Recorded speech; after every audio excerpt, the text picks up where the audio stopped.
और अब रुख देवभूमि की खबरों का। चारधाम यात्रा के बीच मौसम विभाग का अलर्ट जारी हुआ है। चारों धाम में लगातार बर्फबारी हो रही है। बर्फबारी को लेकर मौसम विभाग ने भी चिंता जताई है। अगले 4 दिनों के लिए अवलांच का भी अलर्ट है। ऐसे में उत्तरकाशी, चमोली और रुद्रप्रयाग में अवलांच की चेतावनी है और उसी के मद्देनजर यहां पर 4 दिनों के लिए अवलांच का अलर्ट जारी कर दिया गया। बड़ी संख्या में चारधाम यात्रा में इस वक्त यात्री पहुंच रहे हैं और ऐसे में बर्फबारी की वजह से खासा मुश्किलें बढ़ती जा रही हैं। हमने देखा था किस तरह बर्फबारी की वजह से सुविधाओं को, व्यवस्थाओं को दुरुस्त करने में भी परेशानी आई थी, लेकिन अब अगले 4 दिनों के लिए एवलांच का भी अलर्ट जारी यहां पर कर दिया गया।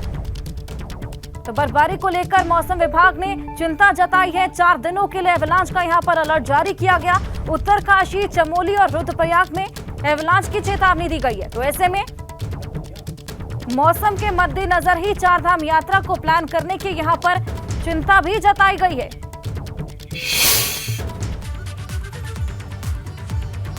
और उत्तराखंड में चारधाम यात्रा जारी है और इस बीच मौसम विभाग ने 5 दिन के लिए बर्फीले तूफान का अलर्ट जारी किया। लोगों को सतर्क रहने के लिए यहां पर चेतावनी दी गई है और इसके साथ ही कई जगहों पर हिमस्खलन की भी चेतावनी है। उधर चारों धाम पर रुक रुक कर बर्फबारी भी हो रही है। देखिए 4 तस्वीरें हम आपको दिखा रहे हैं। बद्रीनाथ धाम की तस्वीरें हैं जहां पर कपाट खुलने वाले दिन भी हमने देखा था कितनी भीषण बर्फबारी हो रही थी। ऐसे में यमुनोत्री धाम में भी हम देख सकते हैं किस तरह बर्फबारी हो रही है और केदारनाथ धाम और गंगोत्री धाम में भी यहां पर रुक रुक कर बर्फबारी हो रही है। हमारे सहयोगी देहरादून से पंकज राणा हमारे साथ लगातार जुड़े हैं। पंकज, देखिए 4 दिन की यहां पर चेतावनी दे दी गई है मौसम विभाग द्वारा कि एवलांच भी आ सकता है। तो ऐसे में क्या चारधाम यात्रा पर भी असर देखने को मिलेगा और निचले क्षेत्रों में क्या असर देखने को मिलेगा इसका? हर्षा, देखिए मौसम विभाग ने 30 अप्रैल तक ये अलर्ट जारी किया है कि प्रदेश के अलग अलग हिस्सों में बारिश और बर्फबारी का पूर्वानुमान रहेगा। यहाँ अगर देखा जाए तो जो मैदानी क्षेत्र हैं देहरादून, उधम सिंह नगर और हरिद्वार में मौसम साफ बना हुआ है, लेकिन पर्वतीय क्षेत्रों में बादल छाए हुए हैं और कहीं कहीं बारिश का सिलसिला भी जारी है। और खासकर अगर चारधामों की बात की जाए तो यमुनोत्री, गंगोत्री, केदारनाथ और बद्रीनाथ में जिस तरह से कल लगातार बर्फबारी हो रही तो आज भी इसी तरह का सिलसिला जारी है। यानी कि वहाँ ठंड बढ़ी हुई है और जो यात्री वहाँ जा रहे हैं उनको भी ये सलाह दी गई है कि वो सुरक्षित तरीके से वहां जाएं। और क्योंकि जिस तरह से अवलांच का भी खतरा जारी किया गया है, क्योंकि जिस तरह से अप्रैल के महीने में पर्वतीय क्षेत्रों में और अधिक ऊंचाई वाले क्षेत्रों में बर्फबारी हो रही है, उससे ये खतरा बन गया है कि पर्वतीय क्षेत्रों में यदि ज़्यादा बर्फबारी होती है तो अवलांच का खतरा बन सकता है। उत्तरकाशी, चमोली और इसके अलावा पिथौरागढ़ जैसे जो जिले हैं वहाँ के जो अधिक ऊंचाई वाले क्षेत्र हैं वहाँ पर लगातार बर्फबारी हो रही है, तो अवलांच का खतरा बताया गया है। लेकिन इसके साथ साथ ही SDRF, NDRF की टीमों को सतर्क मोड पर रखा गया है। यदि इस तरह की कोई भी सूचना कहीं से आती है तो SDRF, NDRF की टीमें तत्काल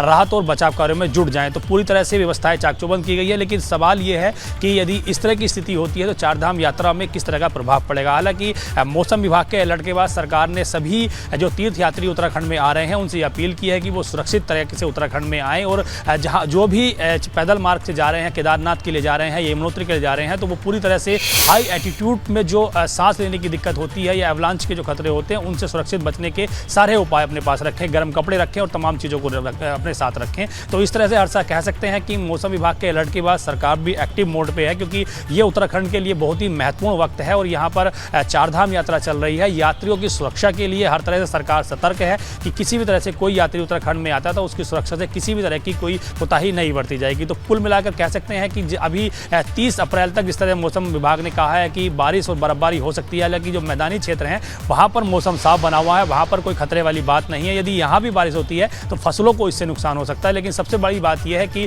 पर्वतीय क्षेत्रों में जिस तरह से लगातार बर्फबारी हो रही है उससे एवलांच का खतरा बन गया है और इसीलिए सभी जो टीमें हैं, चाहे SDRF हो, NDRF हो, उनको सतर्क मोड पर रहने के लिए कहा गया है। हर्षा, बिल्कुल, बहुत शुक्रिया आपका तमाम जानकारी।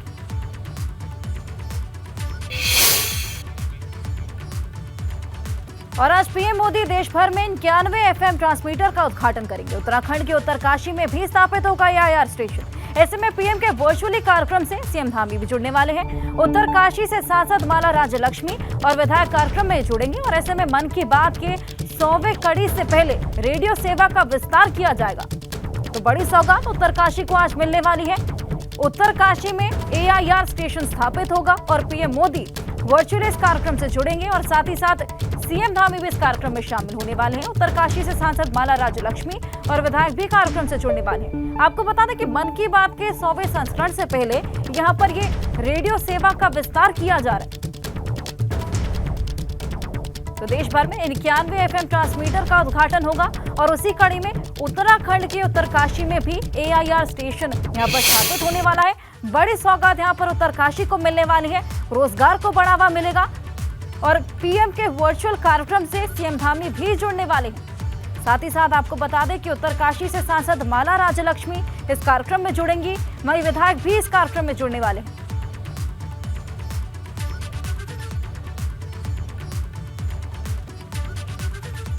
तो देश भर में 91 FM ट्रांसमीटर होने वाले हैं और उसी कड़ी में उत्तराखंड के उत्तरकाशी में भी AIR स्टेशन यहां पर स्थापित होने वाला है।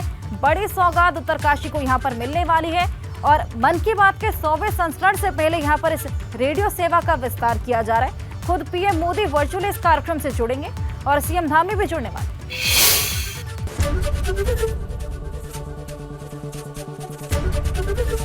ABP गंगा, खबर आपकी, जुबान आपकी।